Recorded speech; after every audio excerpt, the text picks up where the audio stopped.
Hello friends, आज हम आपके लिए खूबसूरत सा ग्लव्स का वीडियो लाए हैं। इसे बनाना बहुत ही आसान है। चलिए इसको बनाना हम शुरू करते हैं। इसके लिए हमने ये ओसवाल्ड की ऊन ली है। हम इसको सबसे पहले एक फाउंडेशन स्टिच बनाएंगे। हमने यहाँ 4 mm का क्रोशेट नीडल यूज़ किया है। तो हमने यहाँ पे एक फाउंडेशन स्टिच बना ली है। इसके बाद हम यहाँ 30 चेन बनाएंगे। ओसवाल्ड की ऊन है, थोड़ी सी मोटी है। ये हमने 30 चेन बना लिए हैं। हमने 4 mm के क्रोशेट नीडल को यूज़ करते हुए एंड में यहाँ पर हम जो फर्स्ट चेन थी उसमें स्लिप स्टिच की मदद से जोड़ देंगे, जिससे कि ये पूरा एक सर्कल रेडी हो जाएगा।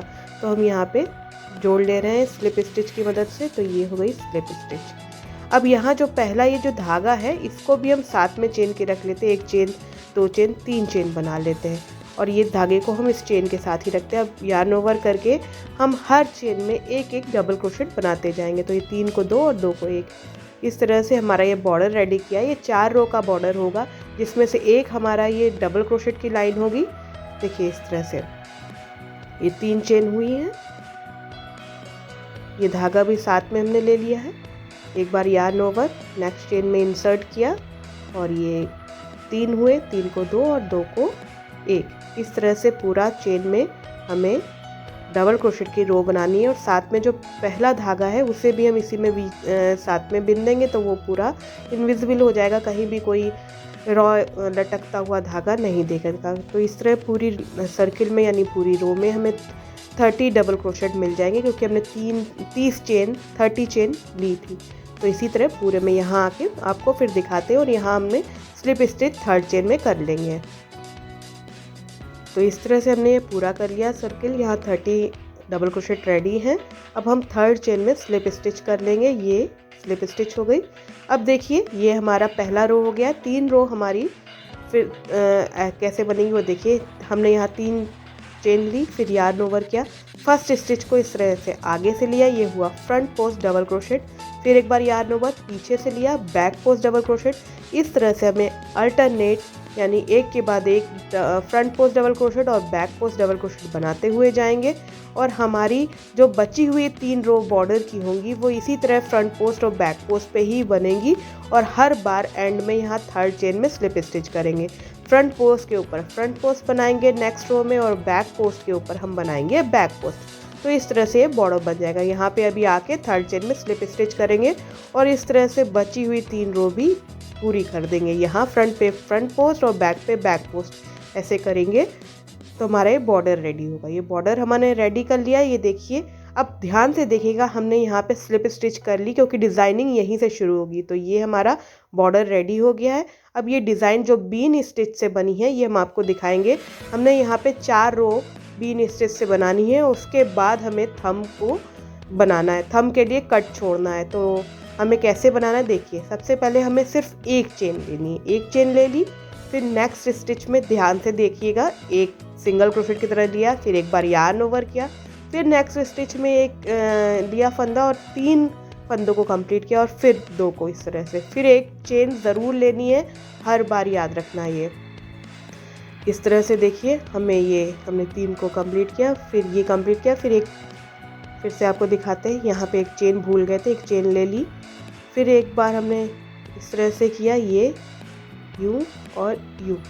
1 चेन लेंगी तभी बीच में अगली आराम से बनेगी। और हर बार 2 जो सिंगल क्रोशेट की तरह से यार्न ग्रैब कर रहे हैं उसके बीच में एक बार यार्न ओवर यानी क्रोशिया पे एक बल लेना ज़रूरी है। तो इस तरह से हमारे बीन्स रेडी हो जाएंगे। यहाँ तक बीन्स बनाने के बाद हम आपको दिखाते हैं। ये स्पाइरल ही चलेंगे। तो ये देखिए हमारी ये एक रो कंप्लीट हो गई इसी तरह से। अब ध्यान से देखिएगा, ये लास्ट वाली हमें बनानी है। तो लास्ट वाली हम बीन बना ले रहे हैं। नेक्स्ट स्टिच से एक लिया, फिर एक बार बल किया, फिर नेक्स्ट स्टिच से एक बार सिंगल क्रोशेट की तरह लिया। अब लास्ट के जो 3 फंदे हैं उनको इस तरह से किया और 2 फंदों को इस तरह से, फिर 1 चेन। तो ये तो हमारा ये लाइन पूरी हो गई। अभी हमें इसी के ऊपर कैसे बनाना है देखिएगा, आप बहुत ध्यान से देखिएगा तभी स्पाइरल हो पाएगा ये। तो देखिए, एक हमें यहाँ से लेना है, इस जगह से यहाँ से हमने एक लिया, एक बार यार्न ओवर किया, फिर एक बार जो पहली बीन है उसके टॉप पे से, एकदम पहली बीन के टॉप पे से ये ले लिया। इस तरह से हमारे पास 3 लास्ट के जो फंदे हैं उनको उतारा इस तरह से और 2 को उतारा, फिर एक चेन ले ली। अब नेक्स्ट बीन हमें दिख रही है, ये एक हमारा इसके ऊपर हो गया है। नेक्स्ट बीन यहाँ पे उनके बीच के गैप में एक लिया, फिर यार्न ओवर। जब आप ये बनाएंगे तो देखेंगे हर बीन के बीच में एक थ्रेड दिखता है। एक बार चेन ज़रूर हर के अंत में लेनी है। आप देखिए कैसे यहाँ पे एक चेन जब हम लेते हैं ना, इसके बाद यहाँ पे ये इस तरह का स्ट्रक्चर, यहाँ एक लिया, फिर यार्न ओवर किया, फिर अगले में लिया इस तरह से ये, फिर चेन ज़रूर बनानी है हर बीन के बाद। अब ये देखिए इसको जब फैलाते हैं ना तो बीन के बीच में जो होल दिखता है ये 2 भागों में बटा हुआ ही दिखता है। तो एक बार पहली तरफ ले लेते हैं और इसी तरह स्पाइरल 4 रो हम पूरी कर लेंगे, बनाते हुए जाएंगे। तो अभी ये दूसरी रो हो रही है, ऐसे 4 रो बनानी है हमें और उसके बाद हमें यहाँ थंब का कट करना है। तो हम ऐसे ही बनाते हुए मिलते हैं आपसे। ये देखिए मैंने 4 रो पूरी कर ली है। ये अब देखिए हमें कैसे थंब के लिए कट करना है। तो हम वहीं पहुंच गए जहां से ये बीच की लाइन जहां पे हम पहुंचते, हालांकि स्पाइरल बना रहे हैं बट हमें नीचे दस्ताने में जो ये नीचे वाला बॉर्डर है इससे हमें यहाँ पे जोड़ की लाइन दिख जाती है। तो देखिए अब हम यहाँ एक चेन ले लेंगे और एक बीन बना लेंगे। ये बीन बन गया हमारा। अब हम बनाएंगे 7 चेन। 7 चेन बना लिया, ये 7 चेन बन गई हमारी। ये 7 चेन बना के बीच में 4 बीन छोड़ देंगे। ये देखिए यहाँ 7 चेन बनाई, 1 2 3 4 बीन यहाँ पे छोड़ेंगे। देखिए इसको फैला के भी दिखाते हैं। यहाँ पे हमने इस जगह पे 4 बीन छोड़ देने। तो ये हमने 7 चेन बना ली, उसके बाद 4 बीन छोड़ दिए। 4 बीन छोड़ के नीचे की तरफ जो अगला बीन है उसमें हमने नॉर्मल जैसे बीन्स बना रहे थे वैसे ही बनाएंगे। फिर एक चेन ले लेंगे, फिर इसी तरह से बीन बनाएंगे, एक चेन ले लेंगे। ये देखिए अब यहाँ पे हमारे अंगूठे के लिए कट बन गया। अब हम यहाँ तक बीन्स बनाते हुए आएंगे और फिर इसके ऊपर क्या करना है वो दिखाएंगे। तो हमने एंड तक ये देखिए सर्किल पूरा कर लिया है। अब हमारी ये स्टेज आ गई है।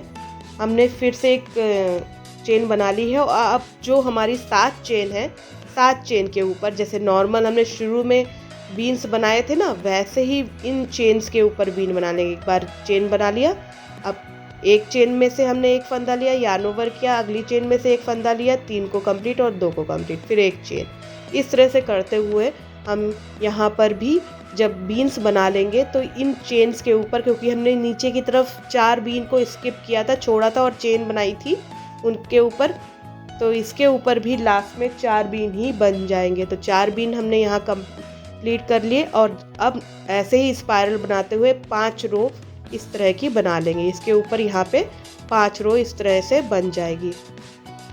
5 रो जब बन जाएगी उसके बाद हम ये थम्स और ये जो फिंगर्स हैं ये 5 रो यहाँ बनानी है, वो हम बनाएंगे। थम्स और फिंगर्स के लिए हमने यहाँ पे सिंगल क्रोशेट यूज़ किया है। तो हम 5 रो कंप्लीट करके आपसे आगे मिलते हैं। बनाना वैसे ही है, स्पाइरल में ही है लगातार। यहाँ तक आकर फिर हम दिखाते हैं कि कैसे हमें आगे बढ़ना है। तो ये देखिए हमने 5 रो बना ली है। शुरू में हमने 4 रो का बॉर्डर, फिर 4 रो के बाद थंब की कटाई और उसके बाद 5 रो उसके बाद यहाँ हम आ गए हैं। अब ध्यान से देखिए कि जो नीचे हमारा बॉर्डर होता है, देखिए अभी हम पहले आपको दिखा देते हैं कि हमने यहाँ पे 5 चेन बना लिए। 5 चेन बना लेंगे और यहाँ पे ये उंगली बनाएंगे। पहले इंडेक्स फिंगर बनेगी, 5 चेन बना ली। 5 चेन बनाने के लिए बाद यहाँ 1 2 3 छोड़ के नेक्स्ट जो है हिस्सा वहाँ पे सिंगल क्रोशेट बना लेंगे। 3 हमने बीन्स बीच में छोड़ दी हैं। ये देखिए जिससे कि क्योंकि हमारा अंगूठा तो चौड़ा होता है, इंडेक्स फिंगर पतली होती है, तो हमने सिर्फ 3 बीन छोड़कर ये इंडेक्स फिंगर बनाने वाले हैं। इंडेक्स फिंगर में टोटल हमें यहाँ पे 14 रो बनानी होगी, जिसमें से 14th रो में हमें पूरे सारे फंदे बंद कर देनी है यहाँ। और हर 4th रो पे हम एक डिक्रीज करेंगे, फिर 8th रो पे एक डिक्रीज करेंगे और फिर 12th रो पे एक डिक्रीज करेंगे। ऐसे 3 बार में हम डिक्रीज करते जाएंगे।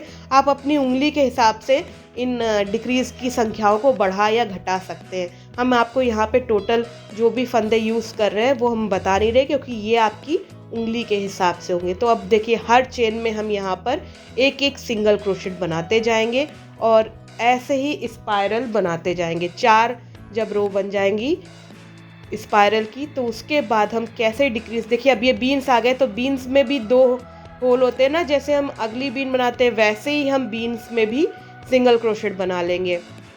बीन्स के बीच में जो गैप होता है उसके पहले गैप में एक सिंगल क्रोशेट, बाद वाले गैप में सिंगल क्रोशेट, इस तरह से करते हुए, और चेन में तो सिंपल हर चेन में एक एक सिंगल क्रोशेट बनाते हुए जाएंगे। तो ये रो नंबर 1 हमारी कंप्लीट हो गई। अब फर्स्ट जो चेन थी उसके जस्ट ऊपर हमने एक बार सिंगल क्रोशेट बना लिया। तो ऐसे करते हुए हमें 4 रो पूरी करनी है। 4 रो पूरी करने के बाद हम यहाँ पे डिक्रीज़ करेंगे, क्योंकि बहुत ज़्यादा ढीले दस्ताने भी सही नहीं लगेंगे। अगर उंगलियाँ हमारी ढीली होंगी तो वो भी नहीं सही होगा। तो हमें ये ध्यान रखना है, एक बार नापते जाना है कि हमारे लिए परफेक्ट है कि नहीं। अगर परफेक्शन नहीं है तो वहाँ पे आप डिक्रीज़ कर सकते हैं, जहाँ पे आपको कम या ज़्यादा करना है, या फंदे उसी हिसाब से उठाइए कि आपकी थंब या फिंगर्स पे आ जाए। अब यहाँ पे देखिए अब कैसे डिक्रीज़ करना है 4 रो के बाद, वो आपको हम दिखाएंगे इसके बाद। ये देखिए हमने 4 रो कंप्लीट कर लिए। डिक्रीज़ के लिए ध्यान दीजिएगा कि कैसे। यहाँ हम आपको एक चीज़ बताना चाहते हैं कि हमने ये फिंगर इस तरह से बनाते हैं कि जो बीच की ये लाइन है ये यहाँ सामने दिख रही है और यहाँ थंब है, क्योंकि थंब थोड़ा सा टेढ़ा रखा जाता है, और दूसरे दस्ताने में जो बीच की जोड़ वाली निशान है वो पीछे की तरफ रखा है, क्योंकि एक तरफ का थंब, ये देखिए यहाँ पे जोड़ है, एक तरफ का थंब राइट साइड होता है और एक तरफ का थंब लेफ्ट साइड होता है। तो उसके हिसाब से एक बार जो हमने ये इंडेक्स फिंगर बनाते हैं वो हमारी आगे की तरफ जोड़ रखते हुए बनाते हैं, और एक तरफ जो इंडेक्स फिंगर बनाते हैं वो पीछे की तरफ जोड़िए रखते हुए बनाते हैं। इस बात को आप ध्यान रखिएगा, उसके बाद ही हमारा ये परफेक्ट होगा, क्योंकि थंब तो बीच में एक साइड आएगा नहीं। तो इस बात का देखिएगा, ध्यान रखिएगा कि थंब के बाद जो इंडेक्स फिंगर बनाई जाती है वो इस तरह से बनाई जाती है कि एक बार जो बीच की जोड़ है हमारे बॉर्डर में वो आगे की तरफ रखी जाती है और एक तरफ पीछे। अब देखिए डिक्रीज कैसे किया हमने यहाँ पे, वो आप ध्यान से देखिएगा। हमने 2 बार साथ बनाए अपने सिंगल क्रोशेट और दोनों को कंप्लीट साथ किया। तो इस तरह से डिक्रीज हो जाता है। और हम यहाँ पर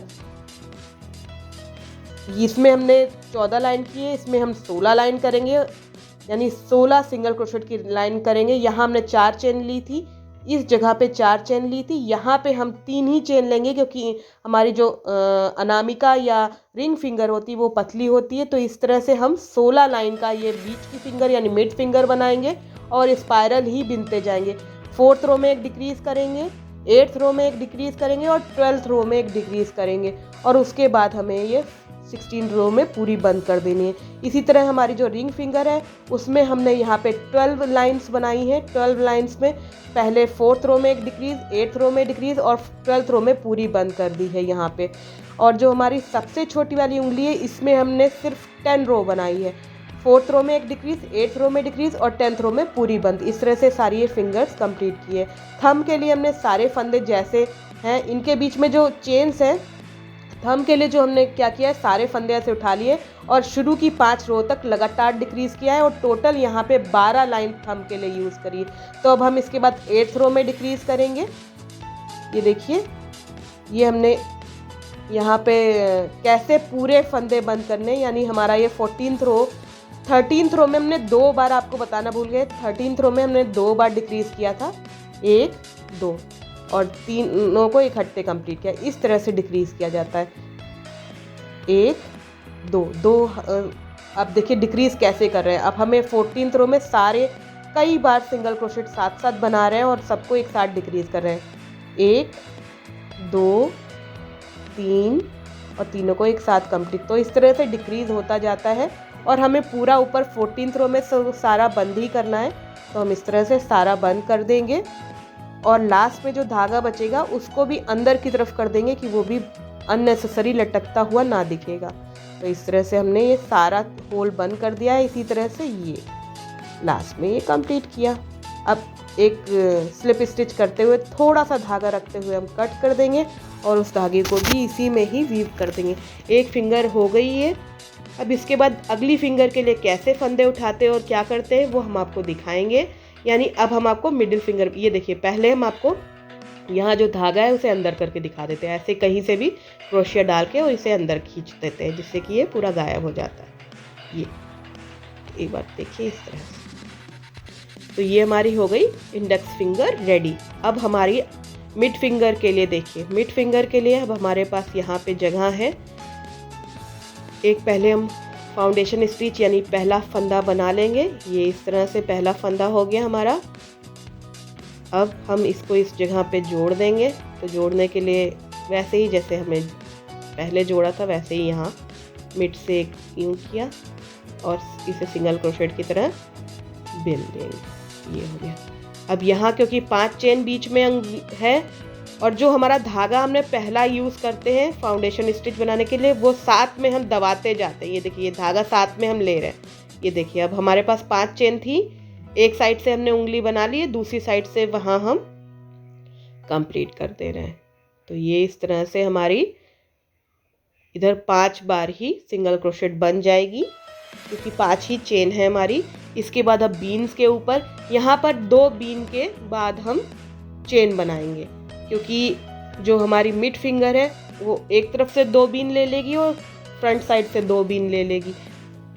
अभी आप पहले यहाँ देख लीजिए कि कैसे 5 चेन हो रही हैं। ये देखिए अब ये 2 बीन यहाँ पे ले लेंगे, 2 बीन अगली फिंगर के लिए ले लेंगे, इधर से 2 बीन 2 बीन और 2 बीन 2 बीन इस तरह से डिवाइड करेंगे। तो ये एक बीन को हमने कंप्लीट किया, दूसरी बीन को ये हो गया। अब हम ये चौड़ाई इतनी रखी हमने। अब हम यहाँ बीच में चेन बनाएंगे 1 2 3 1 2 3 4 चेन बना ली और उसे 2 बीन के बाद यहाँ पे सिंगल क्रोशेट से जोड़ दिया। ये अब वैसे ही स्पाइरली बिनते हुए यहाँ पर हम मिड फिंगर भी बना लेंगे। बट मिड फिंगर के लिए आपको बताया कि टोटल 16 रो बनानी है और 16 रो में सारी फंदे एक साथ बंद करने हैं। बट 4th और 8th और 12th रो में हमें एक एक 2 डिक्रीज़ करना है जिससे कि फिंगर का शेप अच्छे से बना रहे क्योंकि फिंगर नीचे से थोड़ी ज़्यादा चौड़ी और ऊपर धीरे धीरे पतली होती है। अगर आपकी उंगलियां बराबर है तो आप बराबर भी रख सकते हैं। ऐसे स्पाइरल बिनते हुए सारी फिंगर बना लेंगे। यहाँ भी 2 बीन के बाद फिर 3 चेन के बाद जोड़ेंगे और उसको भी स्पाइरल। इसी तरह से यहाँ जब थंब बनाएंगे तो थंब में ये देखिए सारी उंगलियां इस तरह से बन जाएंगी। थंब में फंदे उठाने के बाद हमने इस तरह से 5 रो तक लगातार डिक्रीज़ किया है और टोटल थंब के लिए 12 रो बनाई है। तो इस तरह से दोनों दस्ताने हमारे रेडी हो गए। अगर आपको ये ट्यूटोरियल अच्छा लगा हो तो इस वीडियो को लाइक कीजिएगा और फैमिली फ्रेंड के साथ शेयर कीजिएगा। इसमें लगातार हमने डिक्रीज़ किया है यहाँ पे और लास्ट में 12वीं रो में पूरी बंद कर दी है। आई होप आपको ये वीडियो अच्छा लगा हो। टोटल 12 रो है हमने की है और इस तरह से दोनों दस्ताने रेडी कर लिए। Thank you.